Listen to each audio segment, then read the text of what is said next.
It started with a text. Thursday morning, office quiet, coffee half cold, spreadsheet open, phone buzzes. I'm 8 weeks pregnant. You're going to be a father whether you like it or not. You will pay child support for 18 years. No greeting, no hesitation, just a verdict. I stared at it for a full minute, not angry, not scared, just ... processing. Her name's Madison, 29. We'd been together a little over a year. Things were good at first. Brunch on Sundays, weekend trips, lazy mornings in bed. But lately she'd been pushing for engagement, talking about timelines and next steps. I told her I wasn't ready. She didn't like that answer. And now she was claiming to be pregnant. The problem? That was impossible. 2.5 years ago, I had testicular cancer. I was lucky, caught it early, survived. But the treatments left me sterile. 0 sperm count. 3 separate labs confirmed it. My doctor's exact words: the odds of reversal are virtually 0. I never told Madison about that part. Not because I wanted to deceive her. It just felt too personal, too heavy for early dating. Later, I guess I just avoided it. So when her text came in, all I could do was stare at it, realizing what it meant. I replied, "Let's talk in person. Come by tonight." Her response was instant. "No games, Derek. I'm keeping it. You're paying, period." I stayed calm. "I understand. 7 p.m. at my place. Let's talk properly." After a pause, she added, "Fine, I'm bringing my sister as a witness." Perfect. Witnesses would make everything easier. I left work early, went home, and dug out the folder marked Medical 2022, 3 sets of records, stamped, official. I made copies. Then I called my friend Craig, a family lawyer. He listened quietly, then said, "Record everything. It's legal here. And don't sign a damn thing." At exactly 7, they showed up. Madison and her sister Bethany. Both looked confident, almost smug. Madison was wearing a t-shirt that said "Baby Mama." Subtle, we sat across from each other in the living room. My phone was already recording in my shirt pocket. Madison started immediately, her voice calm but sharp. "I've done the math. With your salary, child support would be about $1,100 a month for 18 years, plus medical expenses, childcare, college, maybe spousal support too." Bethany jumped in. "She's thinking about cutting her work hours, so alimony might come into play." I nodded slowly, pretending to think. "Can I ask something first? When was the last time we slept together?" Madison frowned. 6 weeks ago. Maybe 7. "Why does that matter?" "Because," I said. "You said you're 8 weeks pregnant." The room went still. Then I reached into the folder and slid a few papers across the table. "You might want to look at these." Madison frowned and picked them up. I watched her face shift, confusion, disbelief, then fear. "What is this?" "My medical records. Fertility test results from 2 years ago. I'm sterile, Madison. Have been since my cancer treatment. 0 sperm count. It's medically impossible for me to be the father." Bethany snatched the papers. "You could have faked these." I stayed calm. 3 different labs. 3 matching results. "You can call them if you want." Madison's voice cracked. "But I really am pregnant." "I don't doubt that," I said quietly. "But it's not mine." The silence stretched. Then Madison started crying. Not soft, guilty crying. Angry crying. The kind you do when you're caught. Bethany snapped. You must have gotten bad results. Mistakes happen.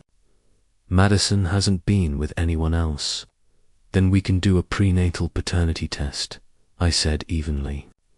They can do it now with just a blood draw. I'll pay for it. If I'm wrong, I'll take full responsibility. Madison's tears got louder. I can't. Why not? Her voice trembled. Because I don't know who the father is. I didn't react. Just nodded once. How many? She wouldn't look at me. 2, maybe 3. There was a party. I was drunk. I don't remember everything. I exhaled slowly. And you were going to pin this on me. 18 years of payments. For a child that isn't mine. Bethany tried again. You're still her boyfriend. You should support her. I laughed quietly. Was. Past tense. Madison shot up from the couch, tears streaking her face. You led me on. You talked about a future. You tried to trap me, Madison, I said. That's not love. I wasn't lying. She screamed. I thought it might be yours. Until 5 minutes ago, you were ready to drag me into court, I said. She glared at me. You're heartless. No, I replied, standing up. I just don't let people scam me. She grabbed her purse, muttering, This isn't over. Do whatever you need to, I said, opening the door. She left with her sister. The door closed, leaving behind the faint smell of her perfume and a silence that felt heavier than before. I sat back down, pressed stop on the recorder, and saved the file. This wasn't over. Not even close. 2 days later, I knew Madison wasn't done. When she walked out that night, she didn't look broken. She looked determined. The kind of person who believes that if they shout loud enough, the truth itself will bend. Friday morning, 8 a.m., I hadn't even poured my coffee when someone started pounding on my door hard enough to rattle the frame. Derek, open this door right now. It was Diane, her mother, the same woman who used to hug me too long during Thanksgiving, who once told the whole family I was the one. Now, her face was red with fury. I cracked the door, chain still on. Good morning, Diane. Good morning. My daughter's pregnant, and you vanish. You ruined her life. Diane, I said calmly, I'm not the father. I have medical proof. She laughed a sharp, bitter sound. Proof. You think some paperwork makes you a man. A real man takes responsibility. Real men, I said evenly, don't raise another man's child. Her mouth fell open. Then came the rage again. You'll regret this. We'll make sure of it. I didn't raise my voice. Diane, this conversation is being recorded. Please leave. She froze, muttered something about karma, and stormed off. I locked the door, hit stop, and saved the file into a new folder. Madison, evidence. By noon, I understood why she'd shown up. Madison had gone public. Her Facebook post read, Some people talk about loyalty until it actually costs them something. I thought Derek was different. I was wrong. Left alone and pregnant, but I'll survive. Hundreds of likes. Old co-workers, friends, random relatives all jumping in. Men are trash. Stay strong, girl. You deserve better. I didn't reply. I just took screenshots every comment, every timestamp, every share. Craig, my lawyer friend, texted me, don't respond. The more she posts, the easier it gets. Already saving everything, I replied. But Madison never knew when to stop. Saturday morning, my boss called. His tone said everything. "Derek, we've had some complaints. A woman claims you forced her into sex and abandoned her after she got pregnant. HR has to investigate." I stared at the wall. "She's lying. I have proof. Bring it Monday." "I'm not judging, just following protocol." After we hung up, I sat still. My coffee had gone cold. Fear didn't come this time, just calculation. That afternoon, Madison launched a GoFundMe. Help a single mother abandoned by her fiancé. Goal, $30,000. She wrote that I told her to get rid of it, that I cut her off financially. Money poured in. Comments hit like bullets. "Hope karma gets him. You're so brave. He'll pay someday." I kept saving screenshots. The evidence was piling up on its own. Craig called that night. "Her post helps us," he said. "She admits you denied paternity but still asks for money. That's fraud." "Let her keep talking," I said. He hesitated. "You're disturbingly calm." "I learned calm during chemo," I told him. "You stop fearing things that can't kill you." At midnight, a text came in from an unknown number. "Hey man, it's Tyler. Madison said I might be the father. I'll take care of things, just stay away from her." I texted back, "So you were sleeping with her while we were together?" She said you guys were on a break. "I'm not trying to start anything." Screenshot. Saved. 10 minutes later, another message. "Hey, this is Vince. She says I might be the dad too." I didn't reply. The story was writing itself. That night, she called 17 times. I didn't answer. Her voicemail swung between sobbing and venom. "Please, Derek, I need you." "Then you're not even a real man. Everyone's gonna know what you are. Defective." That word again, used like a weapon against me, 'cause I survived cancer. Monday morning, HR meeting. Craig sat beside me, briefcase full of documents. We laid it all out: medical records, messages, screenshots. The audio of Diane screaming outside my door. They read everything silently. Finally, the manager said, "We'll issue a cease and desist. Any contact from her will be considered harassment." "Thank you," I said.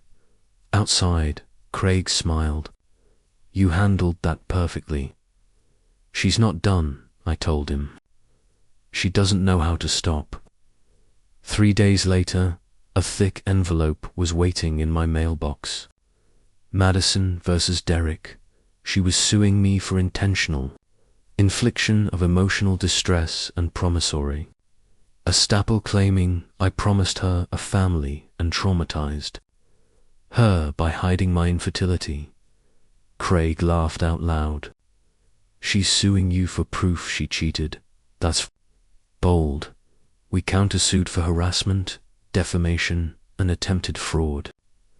Every message, every time, every voicemail, every text from Tyler and Vince. Then karma did what it does best.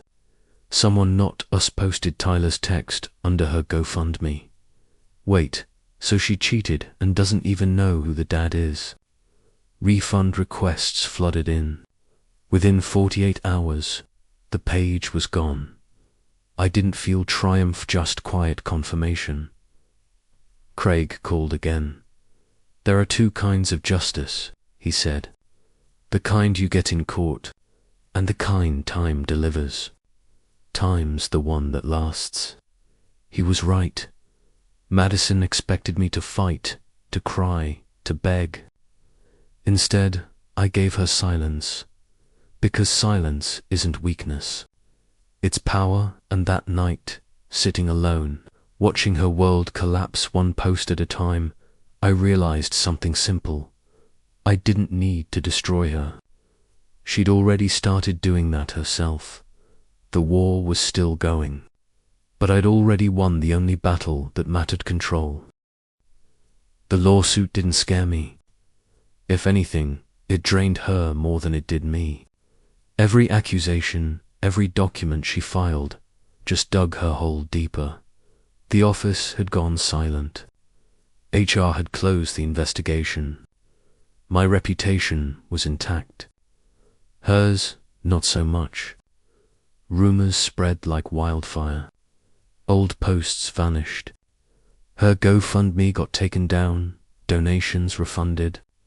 The internet moved, and except for the screenshots, those stayed forever. One night, my phone buzzed. "You won. You ruined my life. You'll pay for this." I didn't reply. I didn't block her. I just sat in silence.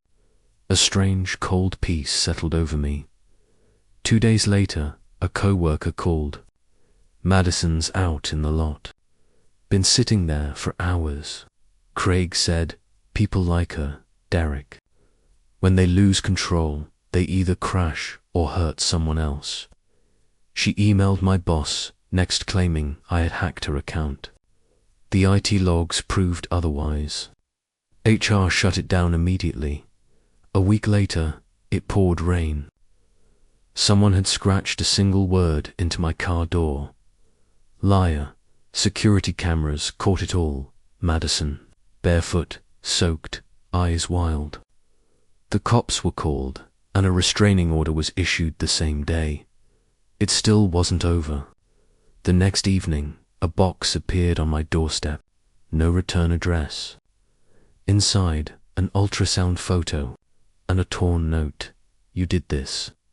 I didn't call the police. I didn't call Craig. I just stared at that grey, still image. Feeling pity instead of anger, I filed it under Madison evidence and renamed the folder Endgame. Not as a threat, just a reminder. This wasn't about revenge anymore. It was about truth. And truth doesn't need to shout. It just waits. That night, I sat by the window, listening to rain tap against the glass. The city lights glowed yellow on wet streets. Craig's words echoed in my mind. There are two kinds of justice: the kind you get in court, and the kind time delivers. The one time delivers is the one that sticks. He was right, because sometimes silence isn't surrender. It's strategy. Sometimes saying nothing is the loudest move you can make. As dawn crept in, I realized something deeper. Madison hadn't destroyed me. She had destroyed herself. The war wasn't over, but the battle that mattered most, control, I had already won. It's strange how quiet revenge can be. Not loud, not cinematic. It doesn't explode, seeps slowly, quietly, until it reaches everything. Weeks passed. The restraining order forced Madison to disappear, at least in public. But chaos leaves echoes, and hers echoed loud. Rumors spread through her workplace. Her supervisor called Craig for verification. He didn't need to say much, just attach the case number, the restraining order, and the GoFundMe fraud report. 3 days later, Madison was fired. Unprofessional behavior. The official reason, said Dot. Unofficially, everyone just wanted her gone. I didn't celebrate. I didn't tell anyone. I just closed my laptop and went for a walk. The city was quiet that evening, golden light fading into blue. Somewhere, a busker was playing guitar, the same song Madison once said made her cry. Funny how memories lose their bite once the truth burns through. 2 weeks later, my neighbor knocked. "Hey man, sorry to bother you. There's a woman outside sitting by the mailboxes. She looks off." I went downstairs. Madison was there. Hoodie, messy hair, blank stare. a paper envelope in her hands. When she saw me, she stood. Her voice was calm, too calm. "You think you've won, don't you?" I didn't answer. "You ruined my name, my job, my friends," I said quietly. "You did that, Madison." Her eyes flickered. "You made me." The envelope slipped from her hand. Inside were photo screenshots, ultrasound copies, old pictures of us, torn, scribbled over with red ink. She took a shaky breath. "Do you ever wonder what it's like to be hated by everyone? To wake up and know no one believes you?" I didn't speak. She wasn't asking. She was confessing. Then she smiled. Not sweet, not sad, just empty. "Don't worry, Derek. I'm done fighting." She walked out the door, didn't look back. That was the last time I saw her in person. A month later, Craig called me in. His voice was serious this time. "You need to see this." He turned his monitor toward me. A local news article. Woman found unconscious in motel. Alleged victim of stress-induced breakdown. No name listed. But the photo blurred in the corner was unmistakable. Madison. She'd overdosed on sleeping pills, survived, and been admitted to a rehab clinic. Craig exhaled slowly. "They say she's stable now. Maybe that's a mercy." I didn't know how to feel. Relief, guilt, pity. Maybe all of it. Maybe none, because part of me knew this was always where the road led. Lies don't destroy truth, they just corrode the person telling them. Months went by. My life found rhythm again. Work, gym, quiet evenings. Sometimes I'd catch myself checking the news, half expecting another update. But there never was one. Madison faded from the feed, like she'd never existed. One night, an envelope arrived. No return address. Inside was a short note. The handwriting was her steady now. "I'm sorry for everything. I don't expect forgiveness. I just wanted you to know I'm getting help. No manipulation, no blame.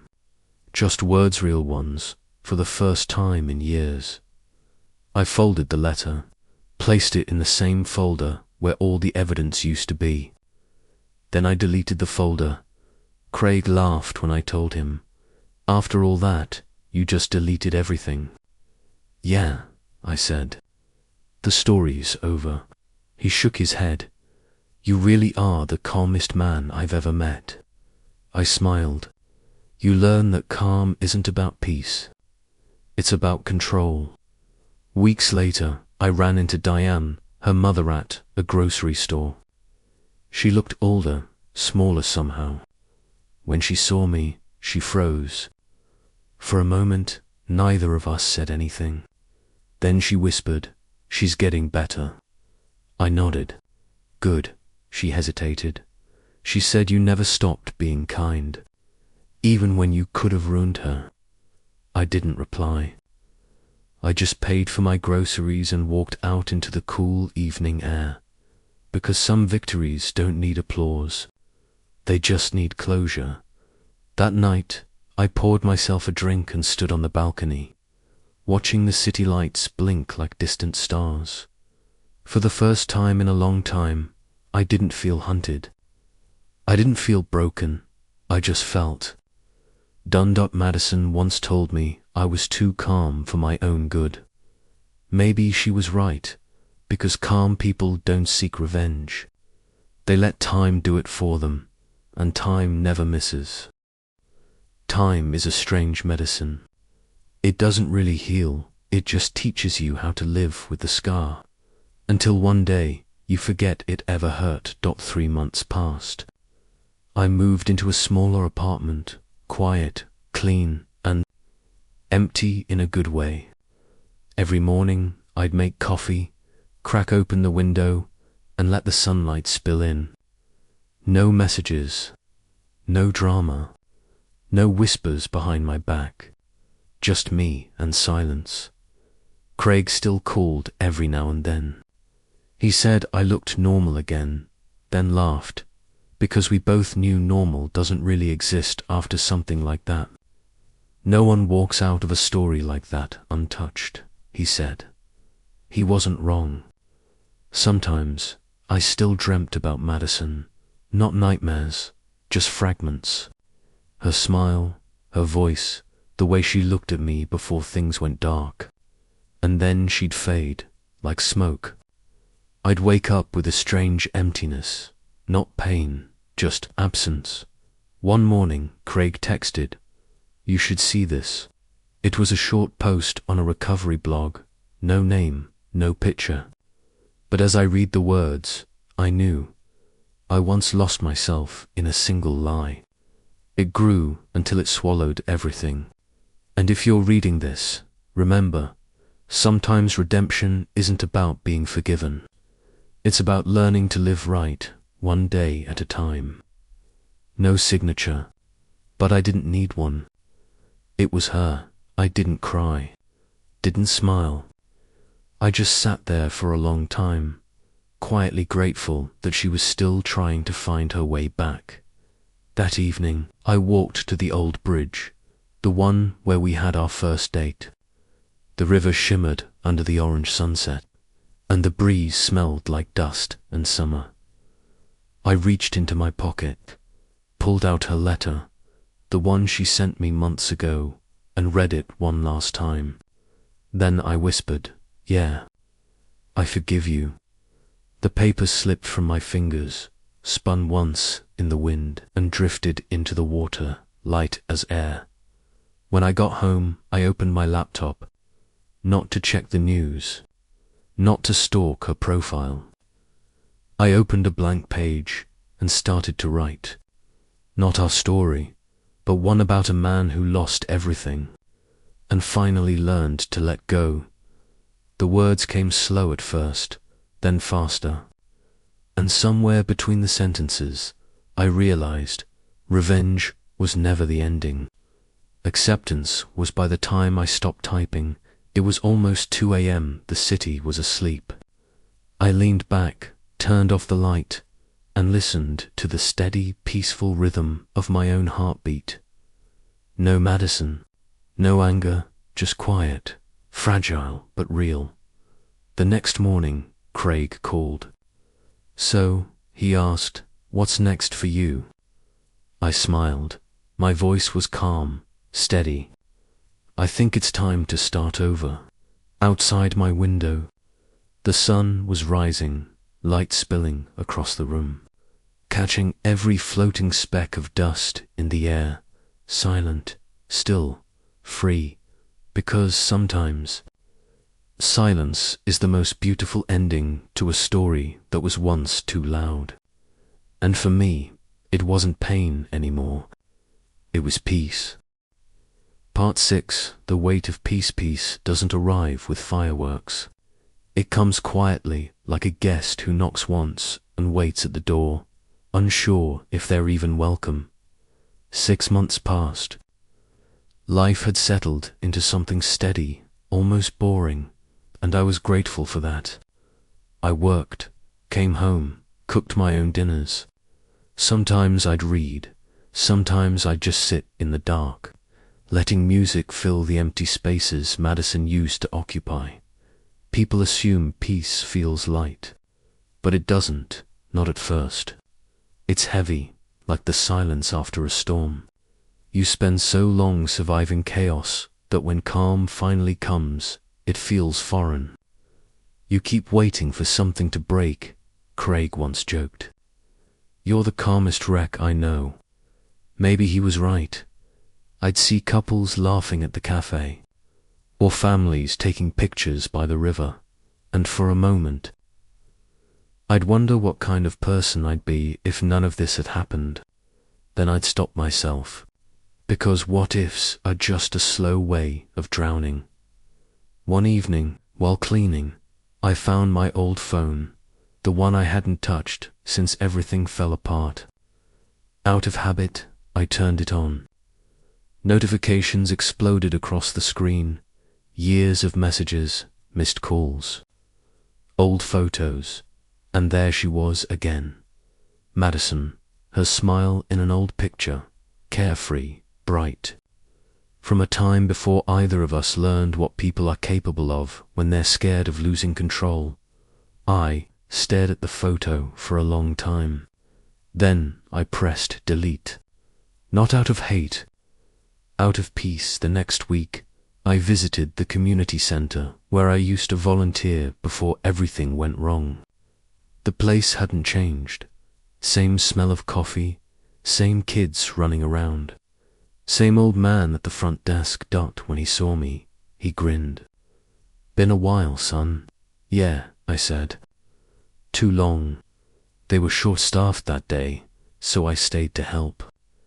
For the first time in years, I laughed, a real laugh, not the polite kind. That night, walking home under the soft city lights, I realized something. Peace isn't the absence of pain. It's learning to live well despite it. I stopped by the bridge again, our bridge, not out of nostalgia, but out of closure. The river was calm, reflecting the city's lights like scattered stars. I thought about Madison, wherever she was. Maybe she was healing. Maybe she wasn't. But that wasn't my burden anymore.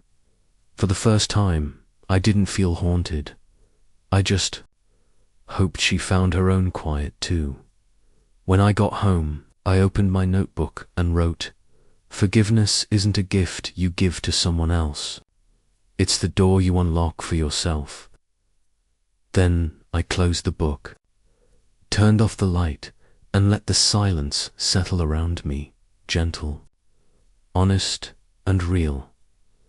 That night, I slept without dreams, because sometimes the truest form of revenge is simply living a good life. 1 year later, the city hadn't changed, still blazing with neon lights, still noisy, still relentless. But I had changed. I wasn't the man who once trembled at shadows, who replayed every word Madison ever said in my head. I wasn't trapped by the past anymore. I stood firm now, and for the first time, it felt real, raw, and powerful. That afternoon, I found myself walking toward the old bridge, the place that had witnessed so many firsts, so many wrong turns, so many endings. The river shimmered under the late afternoon sun, reflecting the sky like fractured glass. The wind cut through my hair, carrying the smell of wet asphalt and faint hints of coffee from a distant cafe. I stopped at the railing, staring at the water, remembering every conversation, every laugh, every argument, all the ghosts of Madison and I. And then I smiled. Not the soft, wistful smile you give in memory of something lost. A strong, defiant smile. A smile that said, "I survived. I am still here." Night fell. I climbed the steps to my balcony, the city stretching out below me like an endless sea of flickering lights. The first raindrops began to fall, tapping gently against the glass, then heavier, turning into a rhythm that matched the heartbeat I'd only just begun to hear again. I poured myself a glass of whiskey, the amber liquid catching the reflections of the city, and held it up. For the first time in years, I didn't feel anger or fear or obsession. I felt a quiet, overwhelming intensity, the kind of clarity that only comes after surviving a storm that nearly destroyed you. Madison had once told me I was too calm. It's scary. Maybe she was right. But now I understood. That calm wasn't fear. It wasn't indifference. It was power. It was the ability to let lies die on their own, to watch hate fade without fighting it, and to claim something no one else could ever take. Freedom, Lightning flashed across the sky, jagged and blinding. I smiled again, but not because I was afraid. I smiled because everything had ended, completely, irreversibly, no chance to undo. No loose threads. Every memory, every scar, every echo of the past had become fuel. Fuel to rebuild. Fuel to live. I wasn't bound anymore. I didn't need to prove anything to anyone. I didn't need revenge, validation, or forgiveness. I just needed myself. I raised my glass toward the city below and whispered, almost to myself, enough. It's over, and now I start living. The rain poured harder, wind howling, the river churning like it was trying to wash the world clean. I stayed there, listening to it, letting it soak into my bones. And in that moment, I realized something I hadn't before. Life doesn't need a dramatic ending. It only needs the courage to turn the page. I thought about Madison. Where was she now? Did she finally understand what it meant to truly let go? Maybe, maybe not. But it wasn't my burden anymore. I had done my part, survived my own story, and that was enough. That night, I went back inside, opened my old notebook, and wrote a line I had been saving for the right moment. Every story, no matter how dark, deserves a proper ending. Not to forget, but to move forward. Not to erase, but to remember what makes us strong enough to live again. I closed the notebook gently. No tears, no exaggerated triumph. Just a deep, steady breath, calm, complete, and real. I poured another glass of whiskey, turned to the window, and watched the city drown in rain and neon reflections. I whispered softly, to no one in particular, life is just beginning. The storm raged outside, unstoppable, and inside I felt unstoppable too. The story had ended, yes, but the man who lived it, he was finally free.